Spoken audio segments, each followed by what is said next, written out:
Today, sometime around 4, Congresswoman-elect Adelita Grijalva will be sworn in. With that, the 800,000 people in Arizona she represents will have their voice in Congress. Now, the swearing in coming weeks after they voted to send her to Washington. Scripps News congressional correspondent Nate Reed is live on Capitol Hill with the Congresswoman-elect. Nate, I'll let you take it from there. Thank you, Del. Well, I'm here with Congresswoman-elect Adelita Grijalva. Congresswoman, what does it mean to finally take the oath of office today? It's been 50 days of waiting, and it means that Southern Arizona will finally have a voice in Congress and be able to provide basic constituent services that everyone in my district deserves. You have waited the longest of any special elected member of Congress in recent memory to take the oath of office. There's been reports that it was because Speaker Johnson was concerned you'll sign on to this discharge petition to release the Epstein files. Do you plan to sign on to that petition? And furthermore, do you believe the delay was because of those plans? Yes, I will be signing on to the discharge petition and be the 218th signer. And I also believe that there is a connection there with my delay. Do you believe that the Speaker's delay has set a precedent here that Democrats could follow if they retake a majority? I mean, you had to wait 50 days. What's stopping Democrats from making that same decision? No one should ever be put in this position, regardless of party. If your community elected you to a position, you deserve to be sworn in, regardless of whether you agree with the political ideology of the Speaker of the House. No one person should ever be able to silence 813,000 people again. Correct me if I'm wrong, but you will meet Speaker Johnson for the first time face-to-face this afternoon when he swears you in. Will you have a message for him?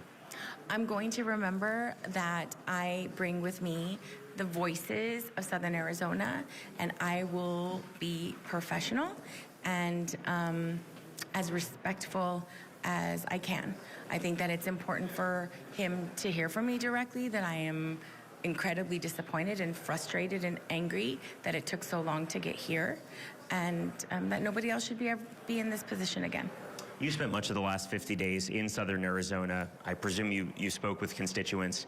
What was their reaction to the fact that you weren't able to actually conduct any business here for the people, introduce bills, participate in committees? Well, throughout Southern Arizona and actually across the nation, people have been chanting "swear her in" anytime I'm around, and I think that, you know, the frustration, you could sense it, because what they want is they want to be able to have a fully endorsed person that's able to conduct their job. Southern Arizona did their part 50 days ago, and it has taken this long to get to this point, and I'm just very happy that finally I'll be able to serve Southern Arizona in the way they elected me to do. Your father, Chairman Grijalva, left quite a legacy. He was chairman of the Natural Resources Committee. He chaired the Congressional Progressive Caucus. Do you plan to follow in his footsteps? Will you join the Congressional Progressive Caucus? Oh, yeah, absolutely. I think, you know, my father and I have the same values. How we approach situations are going to be a little different because Congress now is very different than it was when my dad got here 22 years ago. What issues do you plan to take under your wing as you take the oath of office, participate in committee hearings, and actually start to serve as a legislator here on Capitol Hill? Public education, environmental justice for all, the Green New Deal, affordability for working people, and fighting for our democracy. Right now, this nation doesn't look like the country that we grew up in. And I want to make sure that for generations to come, including my 3 children, that they have the opportunity to reach their American dream. During this time, do you feel that you've been well supported by House Democrats while you've been kept from taking the oath of office? By Leader Jeffries, do you have faith in his leadership? Absolutely. Leader Jeffries has been incredibly supportive, as has Whip Clark, all of the Progressive Caucus, Hispanic Caucus, the Democratic Women's Caucus. I mean, I've had an overwhelming number of people just reach out. I mean, just today, texts, I had like 100 texts from different members saying, "We're with you, we can't wait to see you finally join us." And so I've been very welcomed. My final question for you. Today, the House of Representatives, the other big news, in addition to your swearing in, is they will vote on this bill to reopen the federal government. The Democratic whip, Catherine Clark, has made clear that Democrats should not vote in favor of this government funding bill. Will you vote in favor of reopening the government? No, I will not be voting for this CR.